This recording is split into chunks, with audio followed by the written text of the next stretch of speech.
పూర్తి వివరాలకు చదవండి రేపటి అక్షర శిల్పం దినపత్రికలో. అమరావతి నిర్మాణ పనుల్లో అవకతవకలు, బీఎస్ఆర్ ఇన్ఫ్రాటెక్ ఇండియా లిమిటెడ్పై అనుమానాలు, మళ్లీ తెరపైకి 118 కోట్ల కిక్ బ్యాక్స్ వివాదం, ఒకే సంస్థకు 18 కాంట్రాక్టర్లు ఎందుకు, నిబంధనలకు విరుద్ధంగా బీఎస్ఆర్కు ప్రాజెక్టులు. కూటమి అధికారంలోకి వచ్చిన తర్వాత రాజధాని పనులు మళ్లీ ప్రారంభమయ్యాయి. ఇప్పటికే పలు నిర్మాణ పనులకు సంబంధించిన పనుల కోసం టెండర్లు పిలిచిన ప్రభుత్వం ప్రముఖ కంపెనీలకు ఆ పనులను కూడా అప్పగించింది. అయితే ప్రస్తుతం ఈ అంశాలే వివాదాస్పదమవుతున్నాయి. తాజాగా రాజధాని ప్రాంతంలో 220 kV ఎక్స్ట్రా హై వోల్టేజ్ లైన్లకు సంబంధించి పనులను బీఎస్ఆర్ ఇన్ఫ్రాటెక్కు 1,82,044 కోట్లకు కాంట్రాక్టర్ను ప్రభుత్వం అప్పగించింది. అయితే ఈ సంస్థ ప్రాజెక్టును అంచనా ఒప్పంద విలువపై 8.98% అధిక ధరను కేటాయించడం ఇప్పుడు వివాదాస్పదమవుతుంది. ఇది జీవో నెంబర్ 133కు విరుద్ధంగా ఈ కేటాయింపులు జరిగాయనే విమర్శలు వస్తున్నాయి. ఇదిలా ఉంటే ఇటీవలే Shapoorji Pallonji and Co limited SPCPL అమరావతిలో భారీ మౌలిక వసతుల నిర్మాణ బాధ్యతలను అప్పగించారు. ఇప్పటికే ఈ కంపెనీతో సహా చంద్రబాబుపై 118 కోట్ల రూపాయల అవినీతి ఆరోపణలకు సంబంధించిన కేసు దర్యాప్తు ఉంది.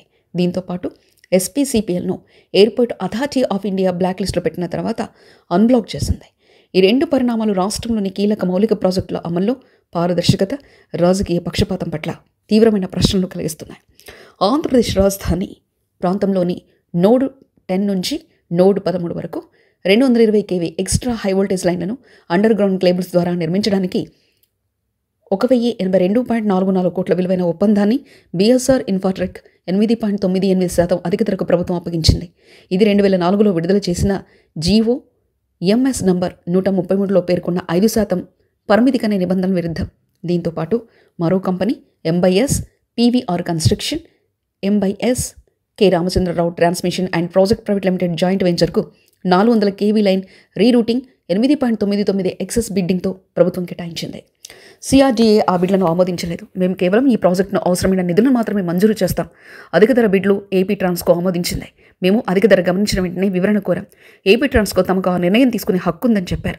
మేము ఇదే విషయాన్ని కేబినెట్కు పంపించాం. కేబినెట్ తుది నిర్ణయం తీసుకుందని ఒక మీడియాలో CRDA కమిషనర్ కన్నబాబు తెలిపారు. అధికారిక రికార్డులు, CRDA అంతర్గత అంచనాల ప్రకారం బీఎస్ఆర్ ఇన్ఫ్రాటెక్ 2025 మార్చి నుంచి జూలై మధ్యలో అమరావతి రాజధాని ప్రాంతంలో దాదాపు 18 ప్రాజెక్టును కేటాయించింది ప్రభుత్వం. వీటి విలువ దాదాపు 5,400 కోట్లు. ఈ కేటాయింపులన్నీ GORT నంబర్ 201, 202, 2025 మార్చి 19 ద్వారా మంజూరయ్యాయి.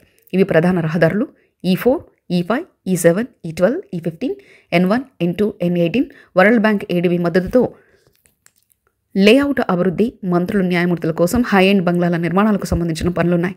ఈ 18 కేటాయింపులో 16 కేటాయింపులు అంచనా ఒప్పంద విలువ ECVపై 3.18% నుంచి 4.41% ఎక్సెస్ బిడ్డింగ్తో కేటాయించారు. ఇవన్నీ జీవో MS నంబర్ 133లో పేర్కొన్న 5% పరిమితి లోపలే ఉన్నాయి. కానీ రెండు ఒప్పందాలు ఈ పరిమితిని ఉంచి ఉన్నాయి. 1,082,044 కోట్ల విలువైన EHV under ground cabling project GORD number 197 ప్రకారం 8.98% అధిక ధరతో మంజూరైంది. బీఎస్ఆర్కు మాత్రమే ఎందుకు ఇన్ని ప్రాజెక్టులు కేటాయించారని CRDA కమిషనర్ను ఓ మీడియా సంస్థ వివరణ కోరగా CRDA కమిషనర్ స్పందిస్తూ మేము అన్ని నియమాల ప్రకారమే కేటాయింపులు చేశామని సమాధానమిచ్చారు. BSR infratech India limited Balusu Srinivasarao అనే వ్యాపారవేత్త, కాంట్రాక్టర్కు చెందిన సంస్థ.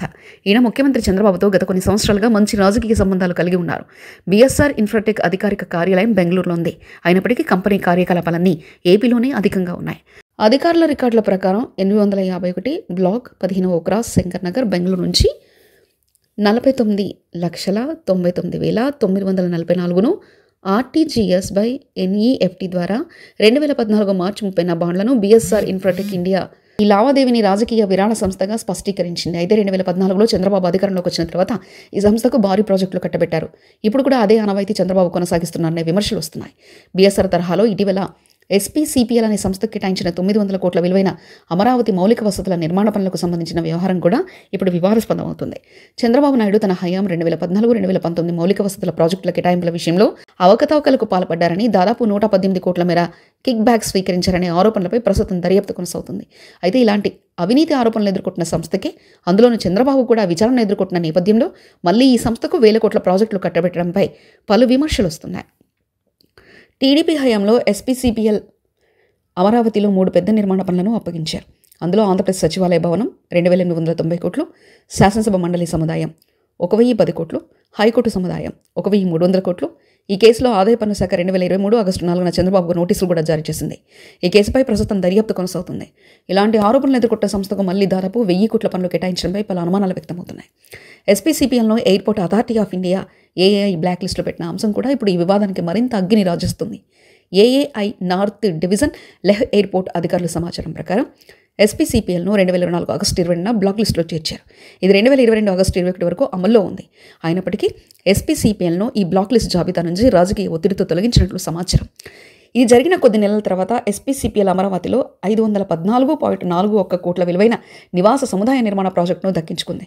ఈ ప్రాజెక్టులో నేలపాడు సమీపంలో 1,440 అపార్ట్మెంట్ యూనిట్లు, 14 టవర్స్తో కూడిన నిర్మాణం, వీధి దీపాలు, డ్రైనేజ్ వ్యవస్థ, హెచ్వీఏసీ, భద్రతా వ్యవస్థలు మొదలైన అంశాల కోసం అదనంగా 420 కోట్ల మౌలిక వ్యయాన్ని ఖర్చు చేయనున్నారు.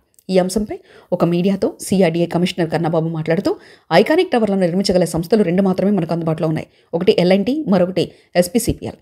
ఎస్పీసీపీఎల్పై ఏఐ బ్లాక్ లిస్ట్ ఉన్న సంగతి మాకు తెలుసు. కానీ ఏఐ వారు అధికారికంగా ఆ బ్లాక్ లిస్ట్ను తొలగించారు. టెండర్కు ముందు ఇదంతా చర్చించాం, మాకు అది సమస్యగా కనిపించలేదు అన్నారు. అమరావతి రాజధాని నిర్మాణం అనేది రాష్ట్ర ప్రజల ఆశలు, ఆకాంక్షలతో ముడిపడి ఉంది.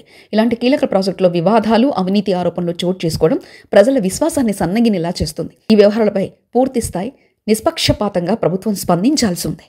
జీవోలకు విరుద్ధంగా టెండర్ల కేటాయింపులు, బ్లాక్ లిస్ట్ అయిన కంపెనీలకు మళ్లీ పనులు అప్పగించడం వంటి అంశాలు ప్రభుత్వ చిత్తశుద్ధిని ప్రశ్నిస్తున్నాయి.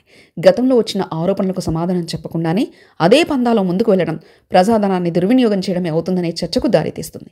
ఈ అంశంపై ప్రభుత్వం ఎలాంటి వివరణ ఇస్తుందో వేచి చూడాలి. మరిన్ని కథనాల కోసం సబ్స్క్రైబ్ చేసుకోండి మీ అక్షర శిల్పం. పూర్తి వివరాలకు చదవండి రేపటి అక్షర శిల్పం దినపత్రికలో.